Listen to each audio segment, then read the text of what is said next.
Good morning, my fellow Farmall brothers and sisters. All right, so it's around, I don't know, I guess about 6 o'clock this morning. We're heading out to go pick something up, so stay tuned and you're going to see what this next road trip is going to bring home.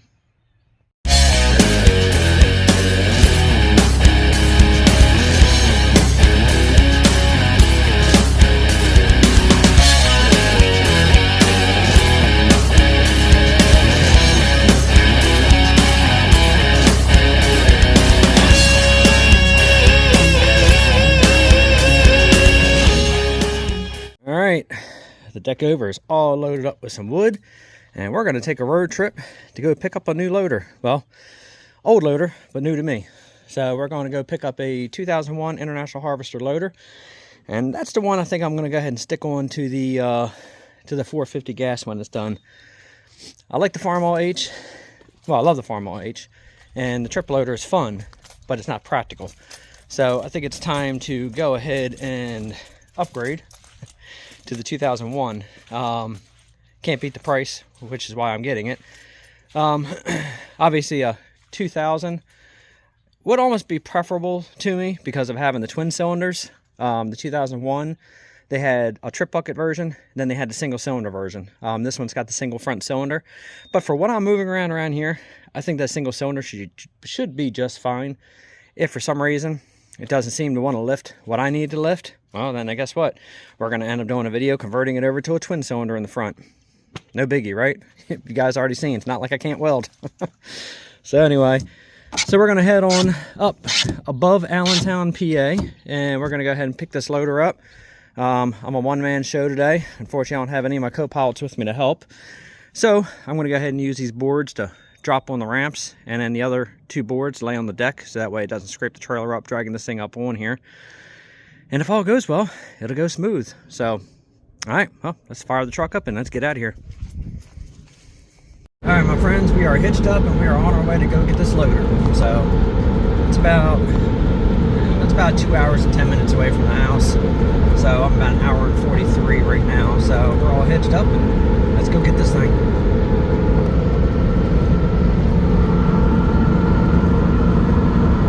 Look how good that trailer looks tracking behind this thing. I tell you, that trailer definitely came out good. If you didn't see my video on that trailer, make sure you guys check it out. That was a serious transformation from the fugly duckling to what it is now. So, all right, let's enjoy this trip. All right, we're about an hour out, and so far she's tracking nice and straight, so that's a good thing. This trailer pulls so nice behind this truck. So anyway, so yeah, we're about an hour out, and then I guess I'll set up the stand because I don't have anybody to film for me today. I'll try to get as much footage using the winch and everything and getting that loader up on here as I can, so bear with me.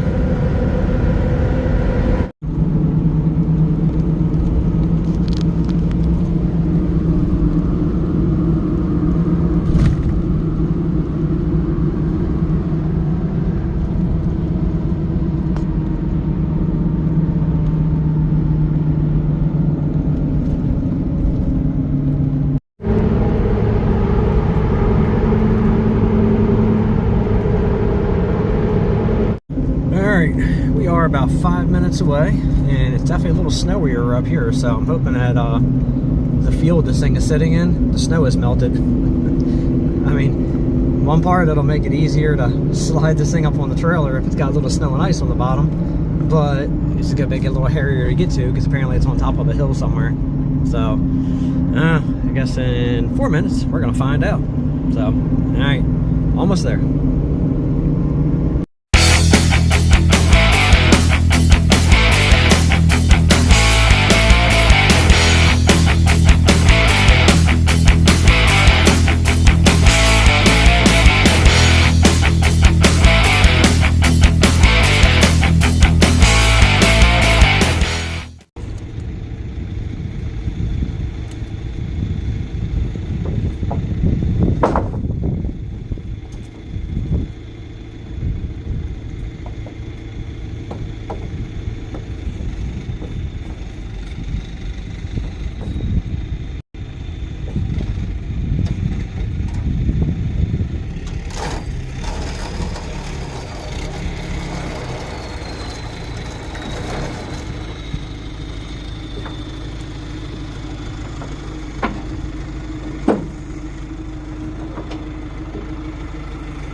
All right, and we are loaded and heading out of here. Got to take it super slow down through here. It's muddy and pretty snowy.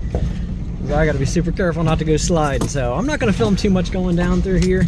I'll film once I get out of here, and then we'll do a quick walk around before hitting the road.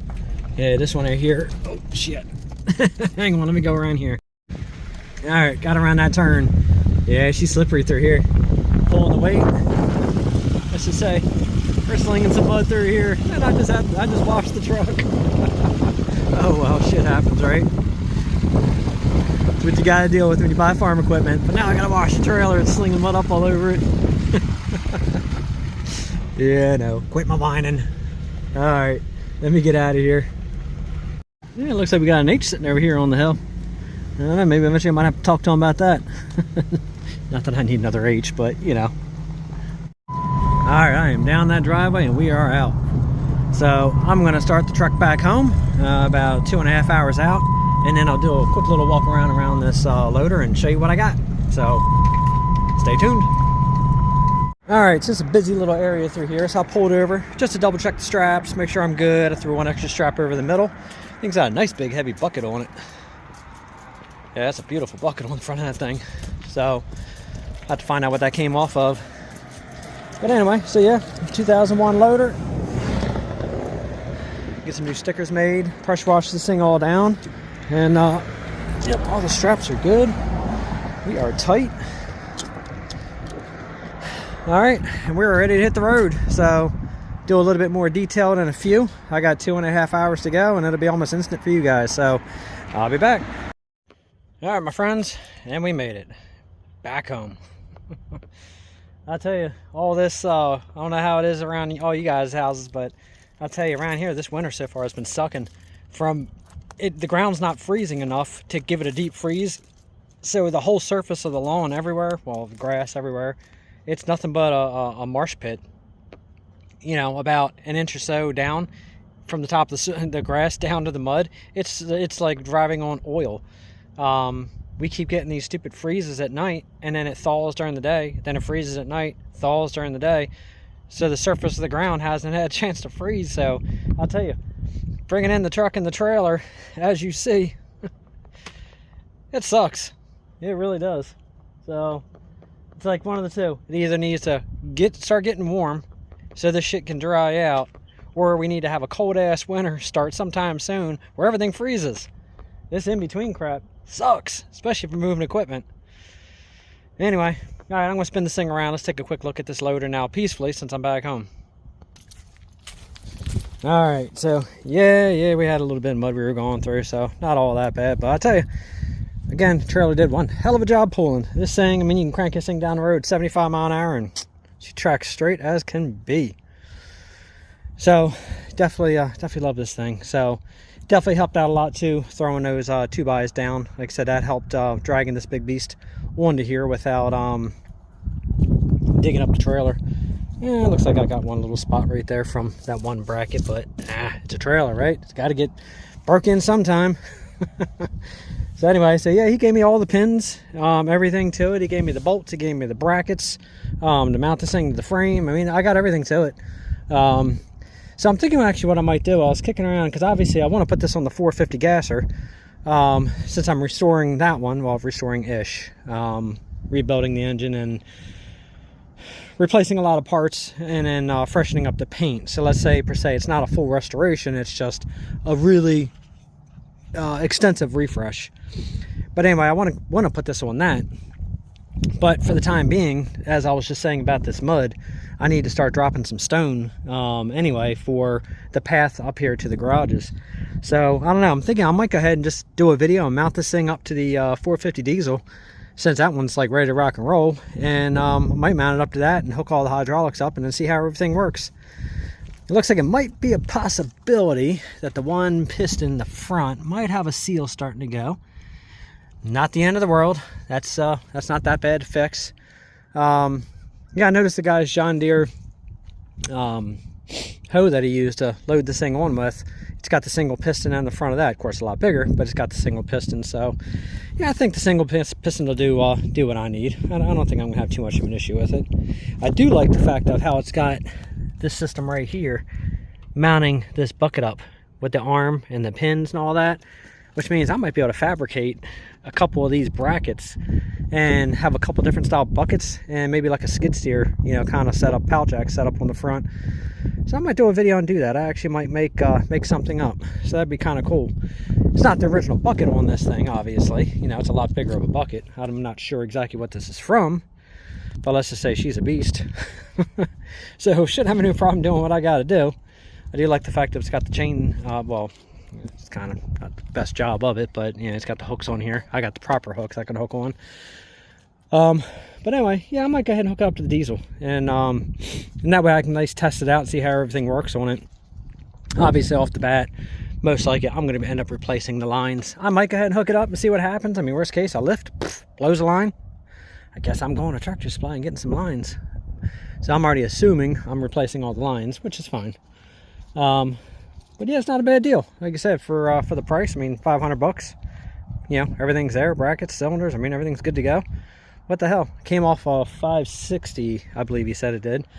And he took it off because obviously he didn't have any use for the loader because he has the backhoe and all that kind of stuff. So it's been sitting in the field ever since he took it off. So I guess if I do a restoration on this thing in the future, I'm going to have to weld some steel back in here and put that corner back. Somebody chopped out of there. But all in all, this thing's actually in pretty good shape. I'm going to go to my sticker guy once I paint this thing up and have him make all my new stickers at IH, and then the 2001 loader sticker for the side right there and all that good stuff. But all in all, like I said, this thing ain't really in that bad of shape. Doesn't look like it's been a lot of welds and patches and stuff here and there. Everything underneath actually doesn't look that bad. So, I mean, if anything has to be patched, obviously I have no problem doing that. That's no big deal. Looks like we got one little split here, which I can easily fix with an extra piece of steel. Clean that up. And it looks like over there is the same section. So, well, a couple areas to fix up. Well, not that big of a deal. I ain't sweating it. Anyway, well, I guess that's going to be it for the video for bringing this thing home. Looks like all the snow in the bucket's melting. So, but yeah, all in all, like I said, it wasn't that bad getting this thing on there. Now to get it off of here, I'm probably going to go ahead and do one of the two. Put a chain to the tree, put a chain to it, pull forward, and slowly pull it. Or I might go ahead and hook a snatch block up to the tree with the chain, bring it back with the winch, hook it up, and then just use the winch to slowly pull it off. Do one of the two, but either way, it should come off easy enough. And then I guess if I get it off, we'll be bringing that 450 over here and mounting her up and see how it works out. The only reason I didn't want to put this loader on the 450 diesel is because it's got the tricycle front.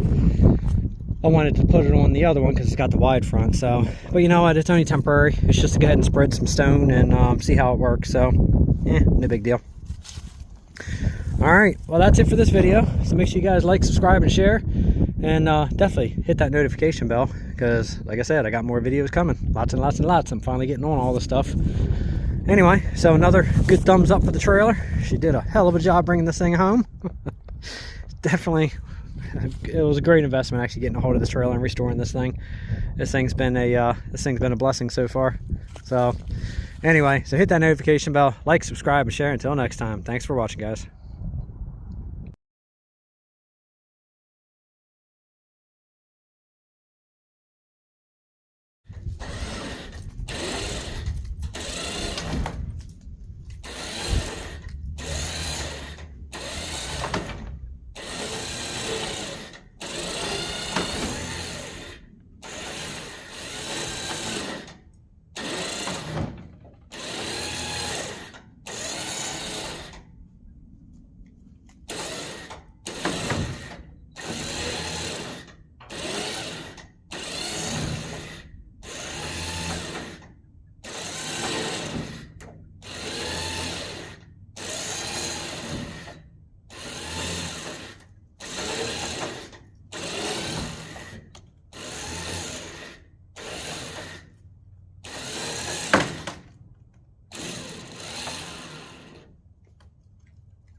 All right, my friends, and that's all there is to using the winch and a snatch block and pulling something off of a trailer. It works so much better that way. Anyway, just a little bonus footage. So hope you enjoyed. If you've never used a winch and snatch block, that's all you need, and that's all you need to do. That's all I need, and a chain and just the right pulling. Other than that, when something articulates in this many points, from the bucket to the pistons to the front mount, the rear mounts, it can be a challenge sometimes, especially when it gets caught up in the trailer. But all in all, not too bad. So anyway, make sure you guys hit that notification bell, like, subscribe, and share. And until next time, I guess we'll be hooking this thing up to the diesel soon. So stay tuned.